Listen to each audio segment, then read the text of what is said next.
minutes to tell you about. So, I mean, in terms of what you'll need. No, because you have to understand why you're doing it and what each one is doing it for. Otherwise you won't take it seriously. So that's fair enough. If you want to know, I'll tell you another time. Right. Can you put it on the chat? Bring it, Jamie. It's a bit long for that. I'd need to tell you. Let's get going on this, and if Cyril could, if somehow we could figure out how you could get that to us, that would be awesome. Welcome everybody this morning to the John Lavenia Success Mastermind. I'd like to welcome you all today. It's Wednesday, 10/14/2020. Hello everybody. You're all looking great. Adrian, John, our esteemed host, and Evelyn, Joe and Gina, Bill, Glenn, Janet, Nikki, Wendy, Caroline, Carl, Ivier. Hi, Ivier. And I saw for a brief moment on my front page, Ego, but she has since disappeared. Maybe she's on my second page. No, she dipped me. I mean, dumped me. Anyway, this morning, I would like to talk about the resiliency and rebounding, or resiliency to rebound, or rebound to resiliency. You can shake those any way you'd like to.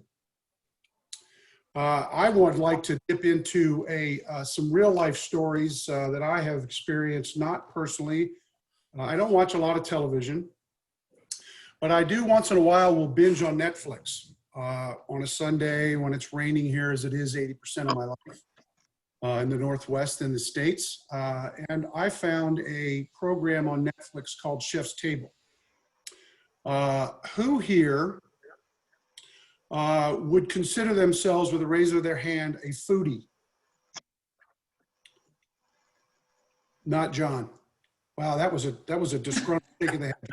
I'm disappointed. So foodies, obviously, I think we all have our own definition of foodies. I love it. I love to see it, smell it, taste it, cook it, sometimes throw it, depends on the mood. So there's a show called Chef's Table, and there's about 6 sessions, I don't know if there's 6 seasons, but there's 6 different, we'll call them seasons. And they highlight world-renowned chefs. If you're a foodie, maybe you've heard about the James Beard Award, which is honoring really well-established restaurants. They're rated and critiqued. There's the Michelin star system, where that's really that's the get-all. So I'm going to go over to kind of hone into the resiliency rebounding part of this. There were 2 stories here that really caught my eye. The first was a chef by the name of Sean Brock. I don't know if anybody, raise your hand if you've heard of his name. He's in South Carolina. He's a James Beard Award winner. He's opened up more than one restaurant. I'm going to glance at some notes here because I watched this thing probably a month or so ago. But Sean woke up one morning and basically couldn't see. He lost his balance, couldn't get around, couldn't focus. He went through 11 surgeries. They put spoons in his eye, cut his eyelids. It turned out that it kept him from work probably a year and a half. He was angry at the world, scared to death, and he couldn't cook. And so he basically, his equalizer was a garage full of bourbon. So they gave him basically prednisone, which is I believe, well, I'm not even going to comment because somebody's going to yell at me because I might be wrong because I'm not a doctor. So he talked about a garage full of bourbon. So they put him on 2 years past. He went to the Mayo Clinic. Turned out that it's called myasthenia gravis. Some of you probably heard of that. And that's a neuromuscular disease. It's rare and it affects the muscular communication. So that was what they thought was going on. So they gave him the prednisone and he was back. So he came back with a vengeance and was back cooking. And then all of a sudden he was driving and his vision went away again. And he went back and it turns out that this was taking over his entire body. which when it takes over your entire body, now you're talking about you're sitting around with tubes down your throat. Essentially, you can't function. So he decided to drown himself in bourbon again because he could not work completely at all. One day, knock came at the door, and there were 3 people there that shouldn't be there, but they were his friends. They came inside, they sat down, and he knew what it was. It was an intervention, and he said to them before they even got started, they said, I don't care what you're going to do or what you're going to read, I'm going. So he went. And through the intervention and the rehab, basically came to the conclusion that if he wasn't taking care of himself, if he wasn't watching what he was doing as far as his health, that the rest was not going to come. He wasn't going to be able to do what he wanted to do. He became, basically, he knew that he was awakening, and he was aware of everything around him, and he had a new start on life. And so that self-care, he knew that if he didn't go through that self-care, that the old Sean would come back and he'd be right back to where he was. So he dove back into his work, but he had balance. He was the resiliency that he demonstrated from this disease that he had, this problem that it enabled him to see his world in a different light, and he was able to come back even stronger and was even more successful. It was aided 100% by he had the support of his 3 friends who came to his door and were there for him, and he accepted that, and so his life changed. The second story I have is a guy by the name of Grant Achatz, I believe it's pronounced. He's also a James Beard Award winner. He was the #1 restaurant. His restaurant was the ` restaurant in the world at one point. He was found like something was going on in his mouth. He was biting his tongue. It got so bad he couldn't talk, he couldn't eat. He went in and got diagnosed and said that he had stage 4 cancer of his tongue.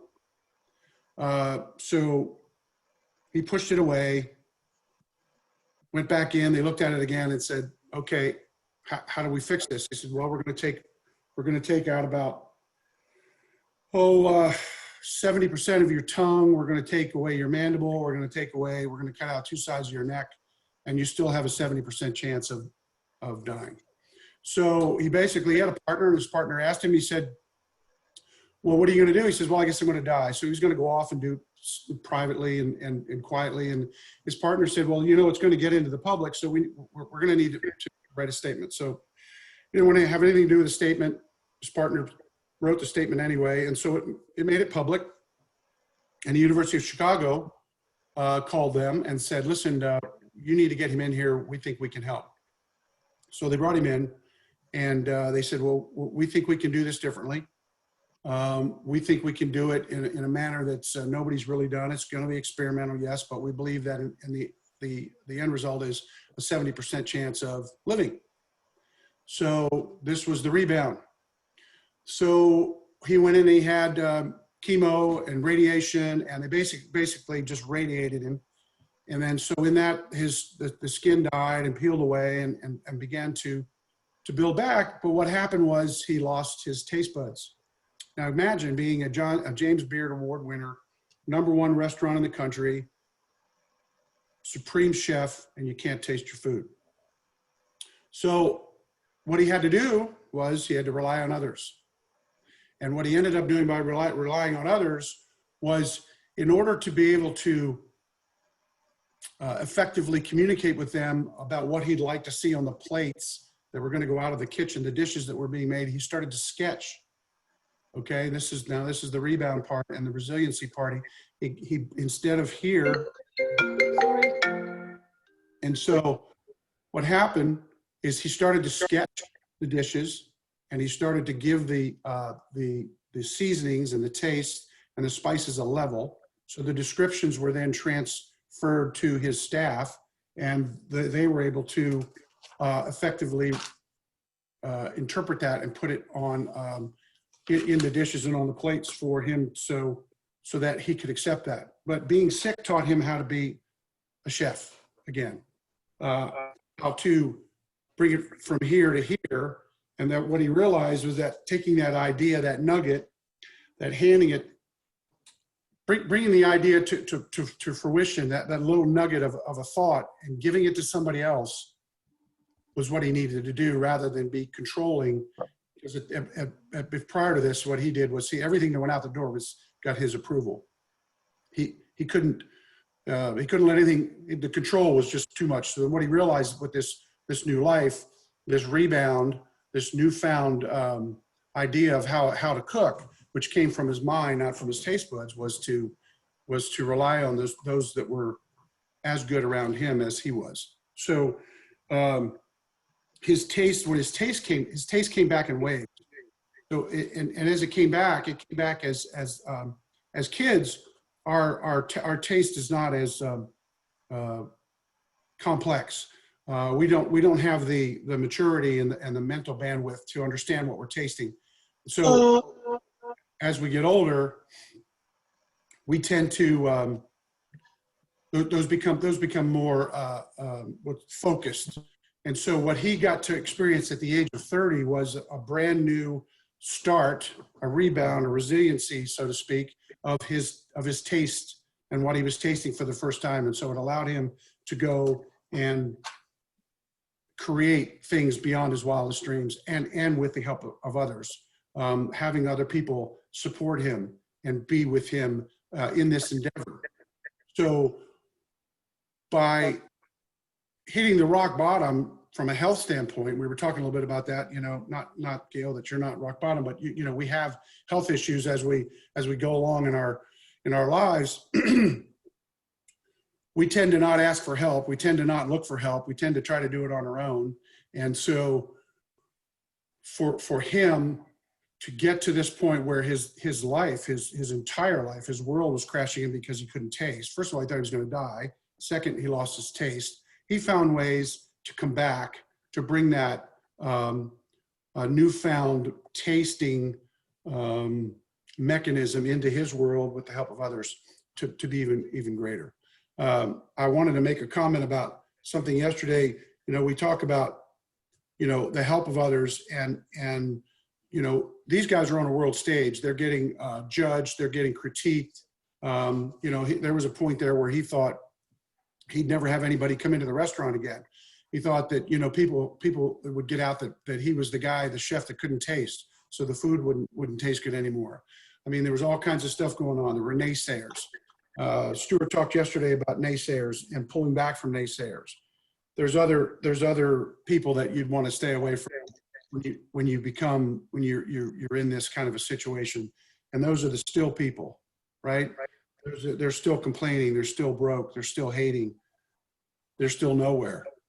So my point is to go back to both Sean and to Grant, is that they went to the very depths of despair, but were lifted out of that with the help of three of Sean's best friends, Grant's partner, the people at Chicago Medical Center, the University of Chicago, who didn't give up on him. He was about to give up on himself. Others did not. And so for us as a group, I think as that translates to how we are working together and supporting each other and how we help each other to move forward. I think I said this a long time ago, you use more muscles to look back than you do to look forward. And that, I think, for us, when we talk about our setbacks, is this whole series, this whole Chef's Table series was everything. I mean, every single, they're 45 to 50 minutes long. Every single one of those people had a challenge in their life, and they overcame it. They rebounded. They were resilient to it. There were people that, that they were at the top of their game, and for some reason, their partners decided to close the restaurant because that guy who was cooking for them became bigger than he should have. And so there was a lesson learned, and he went to the depths, and he came back. This one person moved to another country, started another restaurant there, and was a Michelin star. So you know, to my point here, and I'm rambling just a little bit, and I apologize for that. I just think it's rebounding and resiliency. You can rebound and be resilient more so with the help of friends, more so with a support group like this. Yeah, I said the other day, I said, you know, we're selling ourselves. I didn't mean that to say that we really care or should care. Glenn said this a long time ago, that nobody cares. Nobody cares what you're doing. You should care about what you're doing. Yeah, we want to show that we're a success. We like the accolades, but in the end, we're doing it for ourselves, and others are helping you because they believe in you, and it's unconditional love and help.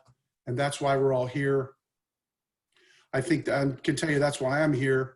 I'd urge you, if you get some downtime, to go watch that Chef's Table if you are a true foodie, John Lavenia excluded. And if you all would, you know, I'd love to hear maybe privately what you think of that thing. I just enjoyed it.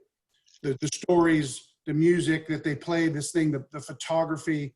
I mean, it was very much something I enjoyed and watch it all the time. So with that said, I'm going to leave it open to the floor here and see who would like to talk about what we just had reviewed. And number one up with his hand is Bill. Jaime, my friend. how are you, sir? And as much as a support group this is, it was a bit more of a slagging group earlier on.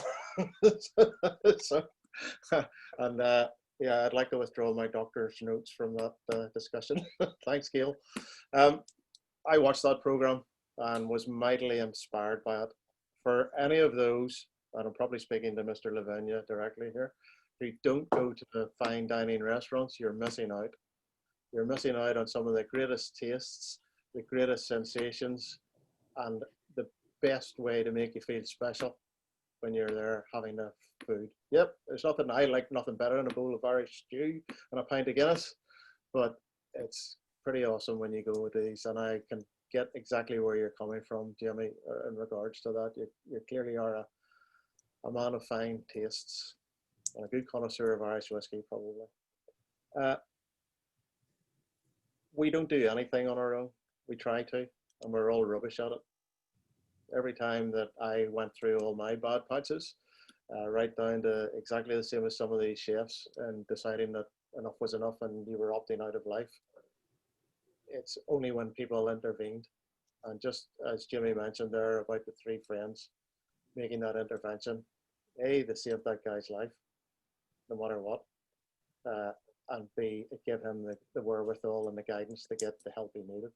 And that's one of the biggest things that we all need, and this is why this team is so good. And it is so damn good because we don't leave anybody behind in this team. We may, well, I'll speak for myself. I may come on and be a wisecracker at times and make funny remarks, as much as Mr. NORCAL there, who's very fond of making funny remarks. Mark, pay attention.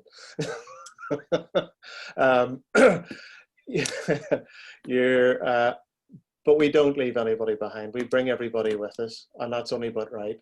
And what I love about this place is that people aren't afraid to ask for that help, be it privately, be it whatever. And that's what it's all about. If you need it, you go and search for it. And if somebody can't help you, they'll know somebody else that can. And that's the beauty of teamwork. Thanks, Jimmy. Thanks, Bill. Appreciate that. I think I think we all obviously are here for a reason, many different reasons, and mine are mine and yours are yours. But I think we all have the common one common goal here, and that's to improve. That's to get better. That's to be you know, a better shell of ourselves, and we're always learning every day. Echo. Hey, can you guys hear me okay? I hear you. Okay, yeah, sorry, I'm outside. I have an appointment. So Jaime, I really resonate with this topic, and I appreciate you for raising it. So definitely resilience is key, right? So we've had several discussions in the past where the term bounce back ability was kind of thrown around. But the one area that I'd like to kind of emphasize with relation to the resilience is support, right? So there's a term, I don't know where this is from, there's strength in numbers. And in order to, I think, the support of this group and the support of others is important in resilience, in the ability to bounce back. Because sometimes, you go through challenges and you bounce back. Sometimes you can bounce back out of control. So if you think about a ball, you kind of bounce a ball, and if it's not contained, if it's not controlled, sometimes if it's not supported, then it goes off the court, if we're thinking about tennis, for example. So I definitely appreciate the support that one gets from a group such as this, because it kind of holds you up when you are at your weakest point, and even in your highest point. So the strength in numbers kind of comes to mind for me. So thanks for raising an amazing topic. Thanks, Ego. Appreciate it. I think we're, when we get on here in the mornings, I mean, and how many times have we all, excuse me, we've all talked about how we look forward to this, and they're always, for me, I learn every day, because everybody has something different and appealing and supportive to bring to the table. Stuart, the Llama Wilde. Oh my God, Jamie. Great job today, man. Great topic. This one hits really hard and close to home for me. I'll do my best not to break into tears here. The story of the people that had physical challenges that prevented them from living their dreams or pursuing their craft or doing their work, pursuing their purpose, right? And hearing about these people that overcame those obstacles, disabilities, physical challenges, the guy that couldn't see, the person that couldn't taste, right, and still wanted to be a chef. I don't know, those are inspiring stories to me on a personal level. That's that has had some physical issues sort of stop me from living my dream or doing what I want to do. That's just so powerful to me. I don't know what to make of it, man. It's just really, really powerful. So thank you, bro. Thanks, Stuart. Thanks for sharing. I'll tell you, you're like me. I'm like, it's the spigot of emotions. It doesn't take much to trigger that stuff, and I value that in you and everybody else who's rare and raw, I should say, and whose emotions, and they let their emotions come out and share them as you do, because it's part of this group. It's almost like everybody's my brother and sister. It's a family. My family's on the East Coast, and we all, we can pick your neighbor, you can't pick your family, but it's, interesting. Anyway, I appreciate that. Thanks, Stuart. Mark, Lieutenant Colonel, let's hear it. Jamie, well, this is such a great topic at this point. I don't know why this is. I mean, just the last 6 months, it seems like every time I'm coming to these, somebody's coming up with something or some kind of subject that has some direct application to things that are happening in and around me at that very moment. And I just, before I get into that specific, issue that, I'll talk to in just a second. It's just, there's kind of a couple ways this go. People who are kind of born with these melodies and they're kind of used to them from a young age. It's, they kind of grow up with that. So there's some, I guess they learn to cope, or they make the modifications in life to adapt to those things. But when I look at people either in sports or this event or these kinds of things where they are deep and committed into the particular path of theirs, whatever the career, the particular activity, whatever it is, and some catastrophic thing happens. And like you, I just think, wow, what does that do? I mean, in and around the environment I was in, I think about this all the time. Guys who went out there, just before I retired, I was running the Wounded Warrior Barracks at Camp Pendleton, and, as the Inspector General. And I just, I saw these guys coming back, and guys with missing arms and legs and eyeballs, and a guy who had a 7.62 round that was still stuck in the back of his throat, and every time he ate, he tasted metal. A guy who had global amnesia and didn't remember his 3 daughters, his wife, his mother and dad. They had to take him around for about 6 months until things started clicking in his brain again. I mean, these kind of things that happen, that just are dramatic changes, and what I get is how these people come back from this, because I haven't had that level of catastrophic event happen to me in my life, and I bless my life every day when I go down that rabbit hole and I'm feeling kind of pissed off, or there's something not right, and I just that goes right into mind because of this group, because of John Lavenia, because of what's going on here, because of this family. I go back there and I do like Stuart does. I shake my head. I throw it off or something. I say, hey, quit feeling sorry for yourself. What the hell, man? Think about what's going on here with all these others. Get your head out of your ass. That kind of thing. And get back with it. Yesterday I was talking, my son called me out of the clear blue, and so we talked at length. Then we talked twice. He was, he had to put his daughter to bed, my granddaughter, and then it came back on, wanted to talk again. He felt compelled. He started reading that book, James Allen, and he's almost 30. And I told him, man, if somebody had given me that book when I was 18, for all the shit that I have self-medicated and gone through in my life. And he starts, Dad, thank you very much. And we just talked for a while and had this really great bonding environment. I'm sorry. I just haven't had that kind of conversation with my son before. And it was just really, I got to go. Sorry. Mark. Thanks, Jim. Mark, your passion, and I mean that's the rawness I'm talking about. And I can't tell you how much that means to me, and I think to everybody else here. I mean, the stuff that that you have been through and seen, what you've witnessed, what you've been through, and how you've handled that, and how you've come out. Look how you've come out. I mean, I think there's not a person on here that doesn't enjoy your company, your thought process, your energy. Certainly your video presentations. We love you, man. We love you. I have these conversations with my 16-year-old who happens to be under the same roof still from time to time, and I can't imagine how great you must feel and how proud you must feel when your son calls you to talk to you and get advice and just have you listen. We love you, man. We appreciate it. Thanks, Jamie. It was just a really great event, and this thing this morning just came at the right time, and it was just, good.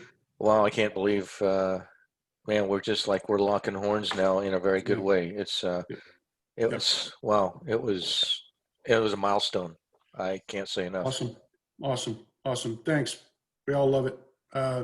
Reverend Glen, sir, Hallelujah. Fire it up. Hallelujah. Mark, you're the man, brother. Very apropos topic, Jamie, particularly in these times that through which we're all living. I'm going to make a recommendation. It was something that I did a while ago. Everybody got a pen, Post-it note, something to write on. I'm going to recommend 4 words in a minute. Just 4. It shouldn't be that difficult. When I look back on my own life, my own experiences and things that I've gone through and dealt with and done, all the bonehead plays that I have pulled to put myself into circumstances that I thought I could never get out of. I remind myself regularly that what I see in my history is really not so much in terms of bad stuff compared to some of the stories that you shared with us, Jaime, and some of the things that Mark has mentioned and others of us have experienced. Here's the thing. My experiences, my struggles may not seem like a whole lot of nothing compared to somebody else's. Yours may not seem like a whole lot compared to somebody else's. Doesn't make your experiences any less real. Doesn't make your struggles any less real. Didn't make my struggles any less real and difficult for me. And at some point, you know, we don't have time, and there are people with hands raised behind me. What I found in my own life, when at those times when I have felt like giving up, giving in, like I was never going to get out of that place, in which, to be fair, I had usually put myself, but sometimes circumstances. I one time wrote down 4 words. Here's the 4 words. And I lived by these for years. And I mean years. The 4 words which got me through everything are: I refuse to quit. I refuse to quit. Please write that down someplace. Please write it on a Post-it, put it up on your computer. You got a whiteboard, put it up on your whiteboard, and don't ever erase it. Ever. I refuse to quit. John Lavenia could tell us a little something about refusing to quit. Every one of us has a story. And again, I would not presume to compare my experiences with anyone else's. Here's what I do know. Anything can be overcome if I refuse to quit. Hey, here's a book, Unbroken, the autobiography of Louis Zamperini. Absolutely. Please read the book. Please read the book. Yes. I refuse to quit. Back to you, Jaime. Great book. Great book, and a great movie that was as a result of that. I would encourage everybody to read that. I got angry. I got angry reading that book. I got pissed off reading that book. I became somewhat of a racist reading that book, I'd have to say, because of the treatment that this guy had to endure. It went away, but it happened while I was reading the book, and I would urge everybody to read it. It's very powerful, and those are powerful words, Glenn. And I'm going to print that out on Word document, blow it up. It's going to sit right here in front of some other things I have here. I appreciate that. Ivier, what say you? Hi, Jaime. Thanks, everyone. I think I've said this before about most of the guys, well, at least I think all the guys on this platform.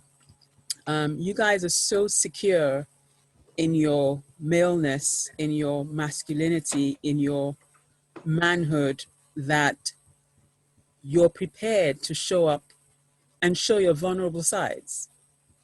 It's not something you hide. It's not something you shy away from. You speak with such passion and integrity and authenticity. And that just, it's amazing to me, because I think this is the first time in a long time in such a forum that I've encountered so many men, you know, not boys, not teenagers, not young adults, but men, grown men, you know, who've lived, who show up and actually show their whole persons, their whole selves.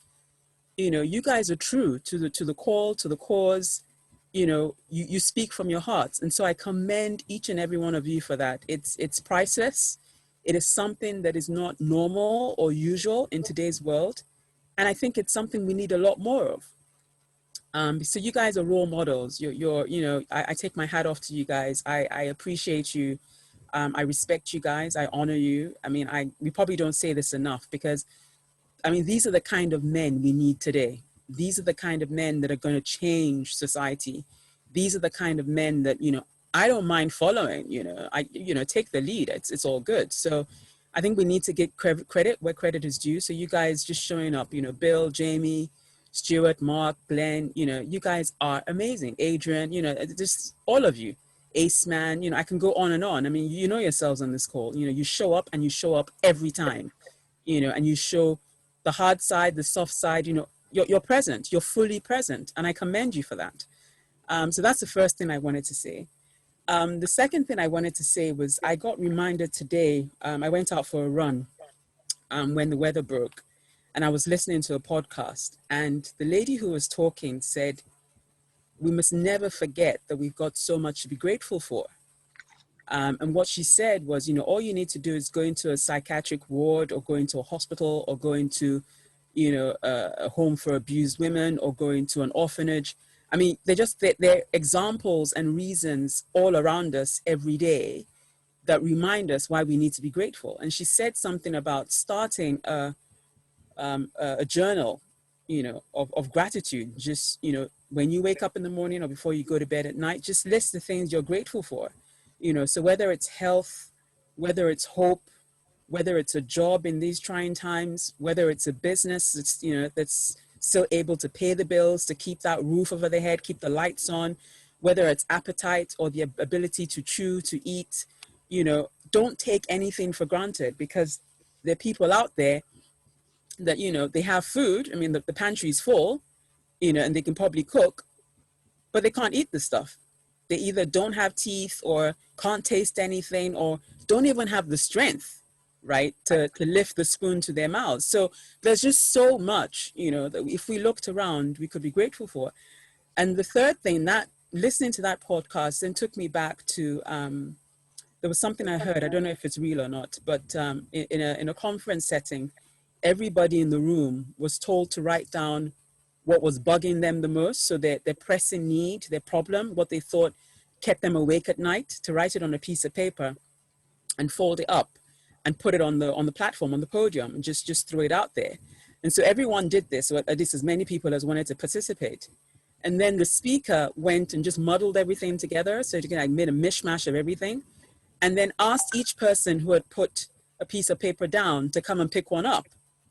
And of course, everybody picked one up. And as they opened it, when they read what was on that piece of paper, they pretty much said, oh my goodness, can I have my piece of paper back? Thank you very much. Because I think my piece of paper was easier to bear than what I'm reading now. So once again, that was another opportunity to see that you might think you're going through, I mean, yes, I know what we're going through is valid. You know, it might not be what the next person to us is going through, but try exchanging, you know, try swapping. Swap what you think your problem is for the person next to you. And then you'll realize that in comparison, yours isn't that bad. You'd rather have yours back, kind of thing. So that was another eye opener for me. And so, you know, just hearing you talk today just brought, you know, those things back for me. And it was just amazing that I was listening to this podcast earlier. And I think the last thing was, you know, you're talking about food. And I mean, I know my relationship with food is weird. You know, we're kind of like talking in the chat. I'm one of those people that can, quite frankly, for days not eat and I'll be fine. You know, there are times when I go grocery shopping and I come back with an empty bag because I just don't feel like buying anything. I'm just like going to the shops, I see everything, but nothing takes my fancy. So I come back with an empty bag. You know, and that's just my relationship with food. But just listen to people, you know, talk about, you know, how they enjoy the taste and how your taste buds will explode. And that's out there for me. It's abstract. I just don't get that because I don't identify with food that way. So it's just amazing to see that even on this call, in this family, you know, we've got our diverse, you know, needs, wants, likes, dislikes, but we're all here together. And I think we've chosen to be here. And that's the miracle of this group. We've chosen to be here. So it's not like we're stuck together and don't have a say in the matter. We've chosen to be here and we keep showing up, you know, every day. So I'm just so grateful for every one of you. Thanks, Jaime, for bringing this up. Thanks, Olivier. I appreciate those words. And props to all the women on here too, as well. The strong women, the women on here have gone through their set and they're trials and tribulations here and Rebounded. I don't need to name names. They know who they are. I mean, to everybody here, really. And your comment to the men here that are, I would assume they're, are in touch with their feminine side, if that's what you want to have. We can kind of say it that way. My dad's, my stepmom, his wife passed over the summer. And, I went, he's very private and he's a stubborn German. And I said to him, people are going to think it's more weird that you don't show emotion than if you do. Because I got the sense that he didn't want to show emotion because it made him feel, or he's perceived that other people would perceive him to be weak or vulnerable. And by the way, vulnerable is okay. Weak's that's a different definition by the word. But, that's that generation. He's 85 and, he just felt like, by letting his emotions out and crying was not what he should do. But I think the exact opposite is, I think many, if not most of the men on here do as well. Thank you, Ivier. Appreciate that. Bill, again, let's do it. Yeah, listen, I'm not trying to hog the limelight, honestly. I'm not practicing for America's Got Talent or anything. Do it. There's no competition here. I just had to come back after Ivier said those wonderful words. She spoke from the heart there. And yes, the one thing that I find about all the guys in this group is we do have a tendency to get quite emotional sometimes. And it's as a result of life. If anybody reads the Facebook pages today, you'll see my serious message to Stuart Wilde regarding his llamas. But Ivier, thank you for that. And I hope the guys don't mind me saying that on behalf of all of us, thank you for that. But I'll just back that up slightly with a thank you to all the women on here. Because without the women on here, we wouldn't be, the boys would just descend into a drinking game. That would be it. And we rely on you girls to keep us on the straight and narrow. So thank you very much to all of you. You should do a wonderful job. Thanks, Jimmy. Hear, hear. Thanks, Bill. Well, I think everybody's, I think we're done. I don't see any other hands up. Is there anybody else would like to jump in here freely? Hey, hand raised. hey, Jamie. Yeah. On behalf of all the women, you're welcome. Atta girl. Thank you. You're welcome. You guys definitely behind every, what do they say? What's the saying? Behind every great man, woman, something like that. I forgot. Behind every great man, there's a woman rolling her eyes. That's a good one. I love that one, but that's not what I was thinking. Behind every great man, there's a strong woman. I think it's something like to that effect. I think we have like 17 minutes. Every single one of the ladies here could come in here and say, "You're welcome." To you guys. Please. Do a little twist, and put a little fun and put a smile on everybody's face. And thanks, Jamie. You're welcome. You're welcome. Come on, bring it on. You're welcome. Oh, welcome. Jamie, you're welcome. You're welcome, Jamie. And thank you. Jamie, You're welcome. Thank everybody. Welcome. You're welcome. I think I'm with Vivian Pipitone. And you're welcome. Thank you, and you're welcome. I got news for you guys. I can't wait for the day when hopefully, and I think there's about 48 people on here now, when all 48 of us can be in the same room together. Oh, yes. Oh, my God. I can't wait. We can actually hug each other and look everybody. Yes. Oh, man. Jeez Louise, somebody might have to call the noise police. Yes. Not through this, but right here, eye to eye, and feel each other's energy and warmth and support. And that's going to choke me up. I can't wait for that. I know that day is going to come. And we may have to break it up into, pods, so to speak, because, I know some people we've got some international involvement here. So anyway, can't wait for that. I think we're gathering at Stewart's for a trek. Oh, all right. I hope you have an extra big llama for me, Stuart. Wait a minute. You know nobody rides the llamas, right? Yeah, you're walking, Jamie. No, I got to ride the llama. Remember I told you I had 2 hip replacements, so I can't. Hey, looks like we got a couple of hands raised over here. Oh, all right. Teresa, is it Therese or Teresa? Hi, it's Therese. Therese, no, okay, great. To answer to Teresa. Okay. That's a more common spelling, but yes, it's Therese. After Saint Therese of the Little Flower. So thank you. I'm not sure how, I don't even recall raising my hand, but I'm really glad that it popped up. Thank you. Profound topic. So many things, so many people and so many things popped into my mind. I have a couple of friends that weren't able to rebound from, from challenging situations, despite all of the support that, showed up.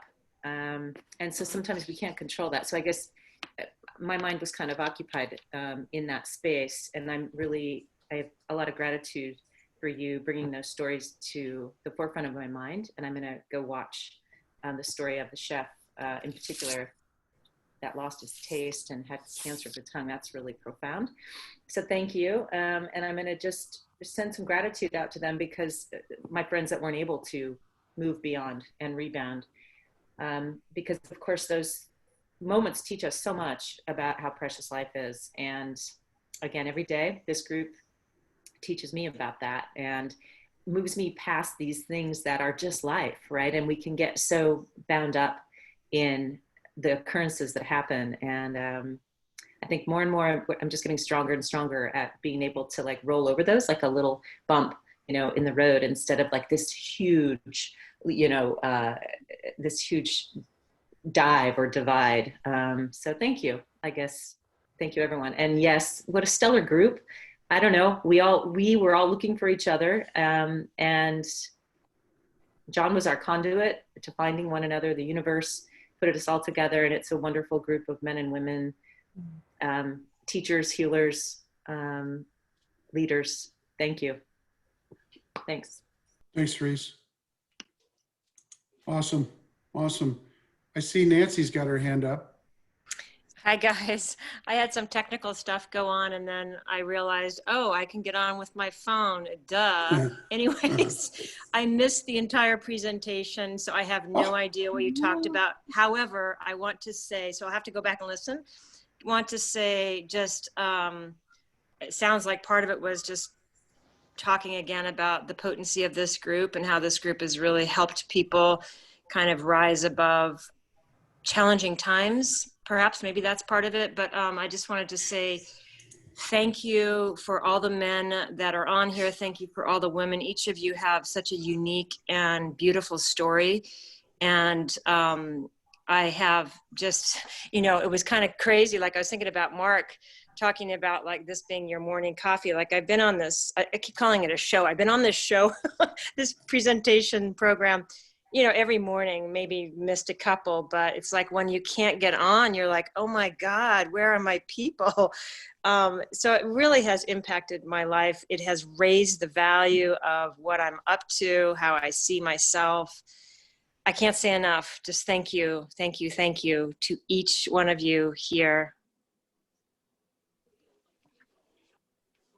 You're welcome. We love to have you. I got to get on one of your yoga classes too.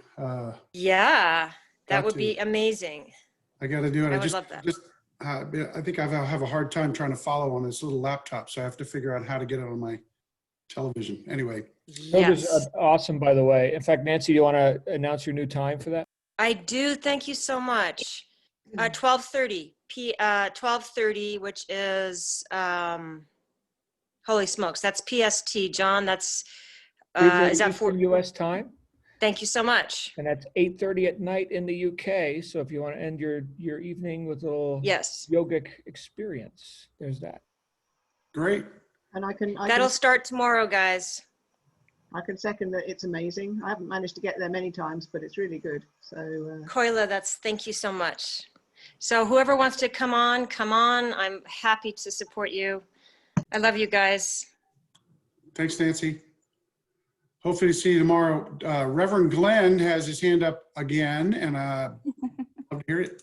Yeah, he's just so obnoxious, this Henderson guy. This is actually going to be very quick. I have a question. I'm going to put our fearless leader on the spot. John, my question is, how does it feel to you? How do you feel? What does it make you feel sitting here looking out and seeing and experiencing this family that you've created? Well, I'll tell you, man, I'm nothing but grateful right now, just hearing the result of this community, which is in its fledgling stages. And I was just thinking, I had a consideration about this morning in my morning meditation, is like, what would it take to, on one hand, grow the group, because I believe more people deserve to be in this conversation and certainly would have use for it, but at the same time, not to dilute the conversation with quantity only, right? So the balancing quality and quantity. I think right now our quality, considering that we've got, 100 members, about half of us are able to show up live for any given event, depending on time zones and whatever. We've gone, I would just look at our calendar, look at our recorded section. I made the comment the other day, Glenn, that looking in the archive, this is a $10,000 mastery course right here that just sprung up out of an idea. And it wasn't all my idea either, right? A lot of people know that I've been hosting groups like this or conversations like this for some decades now in various forms under various flags. But this last time when a lot of us had first met, a lot of people who are actively a part of this group, it was via a third-party product provider who was focused on e-commerce training. And I was brought in basically as a hired gun to help create the community and more of the advanced level experience there. And then they decided they wanted to go in a different direction, which I guess we could have a conversation about. We won't have it right now, but anyway, that left a void, and people refused to go away.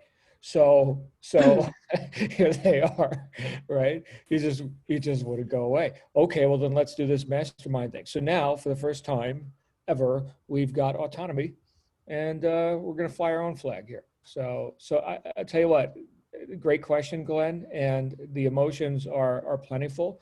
But what I'll share with you right now is instantly what comes up for me is the gratitude, which Jaime and Ivie also alluded to in their conversation today in this topic. So resiliency and rebounding doesn't happen alone. And I can tell you that every great breakthrough I've had has come via the catalyst of another or others.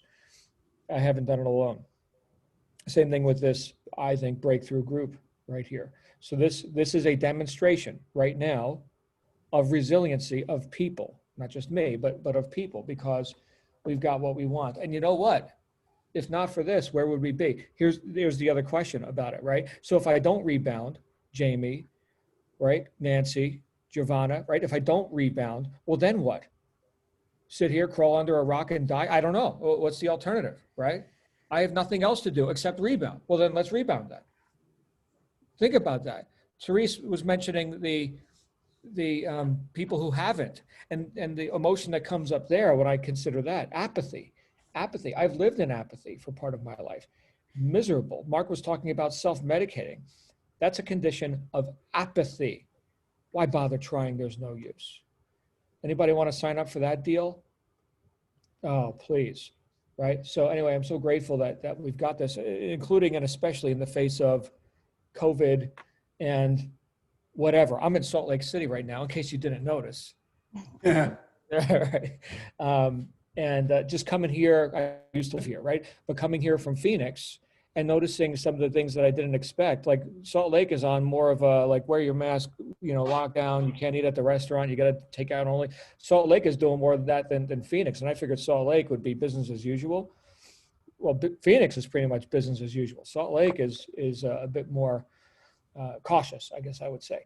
So Yeah, but tomorrow's my daughter's birthday. She's going to be 10. We're going to the Lagoon Park. Anyone who knows the Lagoon Park, it's the biggest family operated, privately owned amusement park in North America. It's not quite as big as, like a Six Flags location, but almost.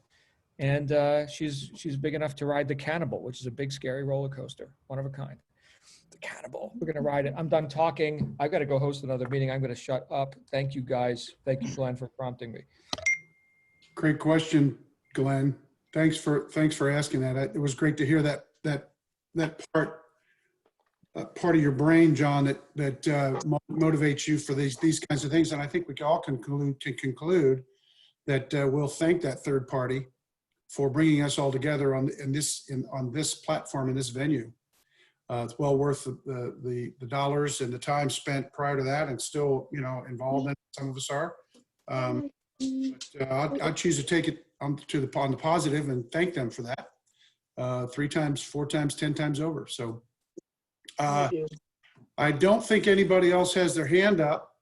Again, I'll leave it open platform. Anybody wants to jump in? Ego, I would caution you not to. Keep your eyes on the road, please. Anybody else? I'd just like to mention something, people. Go ahead, Adrian. Yeah. What John has set up for this moment, from when we first started, when I first started back in May, to how it's ballooned to what it is now. As John said, he's right. This is thousands and thousands of pounds worth of dollars for less than what we get than if you go on a course. This is just a fantastic. And the things what you can look into, like the book club. I've started watching his book club, John, the one, the Think Big. I've read it before. I've read it twice, and it's 2 o'clock too late for me. But that alone can build you so much motivation, and that's worth the money what we pay for this a month alone. But we've got all the other things like Claudius little stuff, Ego stuff. We've got Stuart talking about stuff. It's just, I think the biggest thing about this group is it's not down to one person talking. Everybody else can jump in, host the meeting, have different opinions, different stories, and that is just fantastic. And I really appreciate me finding this and John getting back in touch with me so I connect to this group. It's just brilliant, and it's just amazing. And happy birthday, your daughter, John. But yeah, it's the money we pay for this. You're not going to get this nowhere else as cheap as that, and it's just brilliant. And I second John. It is ballooned to a massive community, and yes, it will expand. People will get to know it on YouTube, word of mouth, and this will become a big thing. But as John said, you need to judge quantity with quality, because if you don't, it starts going one way or the other way. The way it is now is just perfect, and everything you can do by looking at books and yoga and all that, it's just brilliant. And I just thank you all. Thanks to you too, Adrian. Glad to see you back. Hadn't seen you for a while, and we're glad you're here. We're about 2 minutes to the top of the hour. I do not see any other hands up, so I think we'll wrap this up today. I appreciate everybody's input. I appreciate everybody, period. Say I love you to somebody today. Have a great one, and we'll see you tomorrow on the next call. Hey, I love you. Love you. Love you. Love you. Jamie. Bye.